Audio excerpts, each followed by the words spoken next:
27e message d'enseignement spirituel. Dicté par l'apôtre Thomas le 12 septembre 1970. Rio de Janeiro, Brésil. Lorsque le Seigneur Jésus décida de venir s'installer sur la terre, au XVIe siècle, des plans furent élaborés pour être mis en œuvre dans le siècle en cours, pour tous les changements dont la planète avait besoin. Dès le XVIe siècle, on prévoyait la nécessité d'une augmentation substantielle des produits du sol pour nourrir les 4 milliards d'êtres humains d'aujourd'hui. Et puisqu'il est devenu nécessaire d'augmenter ou peut-être de doubler la population de la Terre avec l'arrivée de plusieurs millions d'âmes qui attendent cette opportunité, il a également été prévu de modifier la structure de la Terre, avec la démolition de diverses élévations montagneuses qui ne servent à rien, et qui seront transformées en plaines fertiles. Cette opération est en cours dans les pays de l'Est où la population est la plus dense et où les produits de la terre pour leur alimentation sont les plus rares. Les forces supérieures ont également prédit le départ de plusieurs milliers d'âmes actuellement incarnées en raison des opérations telluriques en cours. Cependant, il n'y a pas lieu pour les hommes et les femmes de s'alarmer de cette nouvelle, car tout se passera pour le bonheur de ceux qui partent, en vue de la compensation en lumière et en bénédiction qui leur est réservée dans le monde spirituel. Le Seigneur Jésus sait combien le départ prématuré des âmes incarnées les attriste, elles et leurs familles. Mais soyons sûrs que l'organisation de la vie spirituelle de toutes les créatures est si parfaite que de tels événements n'aboutissent qu'à un plus grand bien et un plus grand bonheur pour les âmes qui partent rejoindre leur foyer spirituel. Toutes les âmes incarnées sur terre ont une maison dans le monde spirituel, où elles ont vécu en compagnie de dizaines ou de centaines d'autres âmes appartenant à leur groupe familial lors d'incarnations passées. Ces âmes ont également ressenti leur départ de la terre, tout comme les parents terrestres le font lorsqu'ils les voient revenir dans le monde des esprits. D'où ce beau sentiment de nostalgie, que l'on peut comparer à un fil lumineux reliant les cœurs qui restent aux âmes qui sont parties. Ce qu'il est important de rappeler, c'est que cela s'est produit d'innombrables fois dans le passé et se reproduira encore pendant des siècles, puisque la vie des âmes est infinie et qu'elles alternent entre l'espace et la terre, à la recherche d'une plus grande lumière pour leur diadème. Il existe cependant des moyens pour toutes les âmes incarnées de communiquer avec ceux qui ont quitté leur foyer, des moyens qui ont déjà été utilisés avec succès par ceux qui s'y sont préparés. Le processus est très simple et accessible à tous ceux qui veulent l'essayer. Il s'agit de la psychographie. La psychographie est à la portée de tous les êtres humains qui souhaitent communiquer avec leurs proches disparus, ce qui leur procurera une grande joie, car ils aspirent tous, dans le monde des esprits, à recevoir la parole de ceux qu'ils ont laissés dans leur foyer terrestre. Il n'y a pas d'exigence particulière pour pratiquer la psychographie, il suffit d'être déterminé et de faire un peu d'exercice. Ces messages suivent le processus par lequel le médium s'est enthousiasmé et a essayé de développer cette faculté.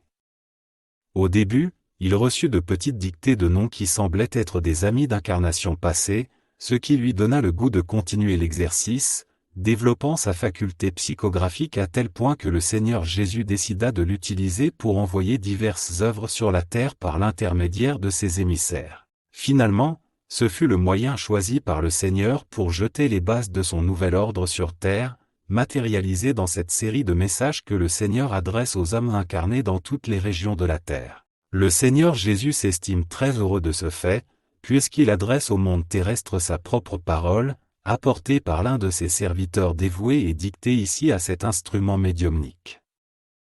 Cette parole du Seigneur Jésus était nécessaire et urgente en raison de la précarité des enseignements incomplets donnés par les confréries religieuses actuelles. Le Seigneur Jésus veut que toutes les âmes incarnées, qu'elles soient ou non membres des différentes confréries religieuses, se rendent compte qu'elles vivent une existence transitoire sur terre et qu'en temps voulu, elles devront retourner dans le monde spirituel pour se reposer dans la maison qu'elles y ont laissée lorsqu'elles sont parties pour la terre. Et s'il en est ainsi, si toutes les âmes doivent retourner dans le monde spirituel auquel elles appartiennent, elles ne peuvent en aucun cas essayer de s'y préparer pendant qu'elles sont dans le corps. Le Seigneur Jésus leur demande de se rendre compte qu'ils sont des esprits incarnés dans un corps qu'ils ont construit et utilisé dans le but d'acquérir de nouvelles lumières pour eux-mêmes, sur un chemin d'évolution infinie. Et s'il en est ainsi, nous dit encore le Seigneur, il est dans l'intérêt de tout d'essayer d'améliorer leurs actions et leurs pensées afin d'acquérir de nouvelles lumières, des bénédictions et le bonheur spirituel.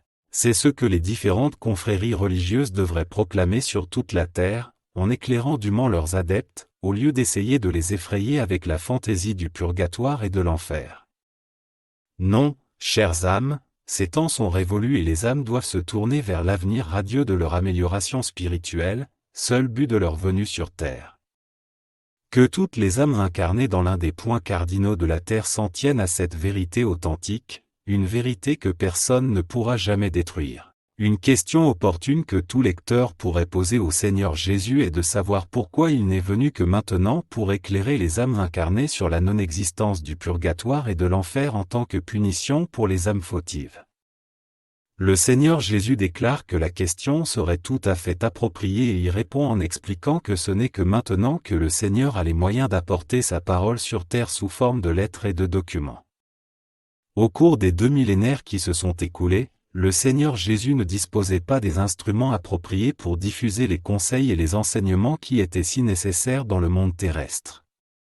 Cette tâche avait été confiée d'en haut à ceux qui s'incarnaient et s'inscrivaient dans les différentes confréries religieuses, mais ils se sont vite trouvés dans l'impossibilité de remplir leur mission dans ce cercle.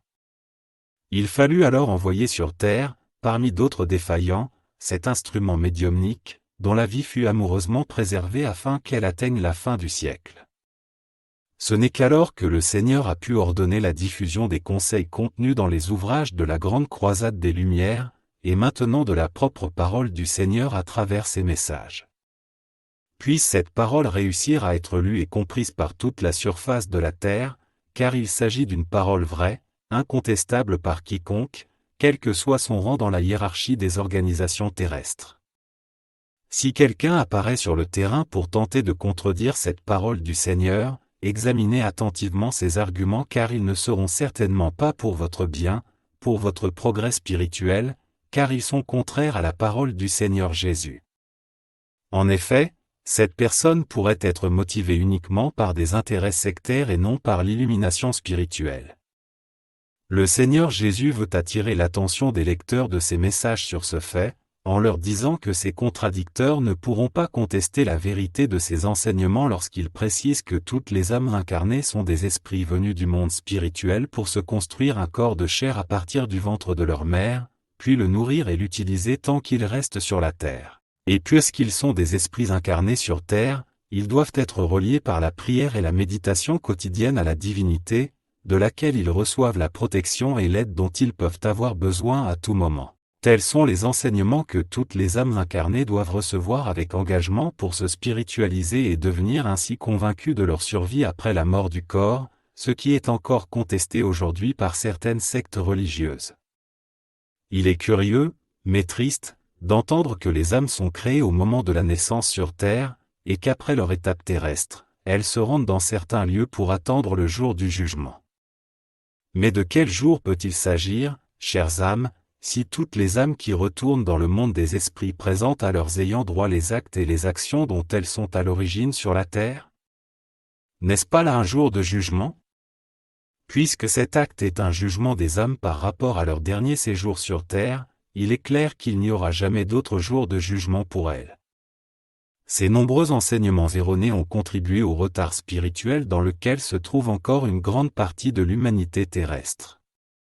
C'est pourquoi le Seigneur Jésus supplie et remercie les lecteurs de ces messages d'essayer de rétablir la vérité spirituelle autour de cet enseignement erroné, afin que toutes les créatures parviennent à comprendre correctement ce qui existe réellement dans ce domaine particulier.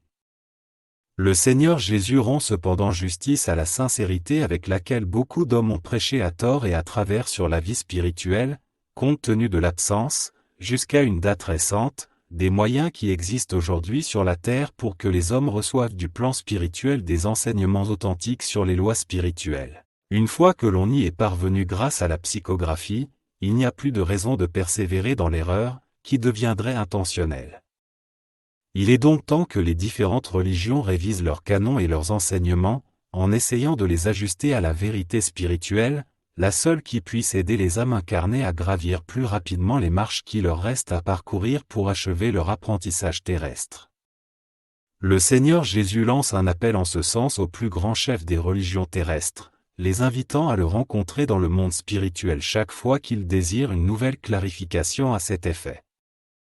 Pour retrouver le Seigneur d'en haut, il suffit à ces chefs religieux d'en faire la demande après la prière du soir, et les forces du bien les guideront vers la présence du Seigneur. La connaissance qui développe les capacités de l'esprit est la seule raison pour l'homme de séjourner dans cette demeure divine. Dans la série de messages du Seigneur Jésus, les fondements de son nouvel ordre ont été concrétisés, que ses enseignements et ses recommandations soient lus et compris sur toute la surface de la terre.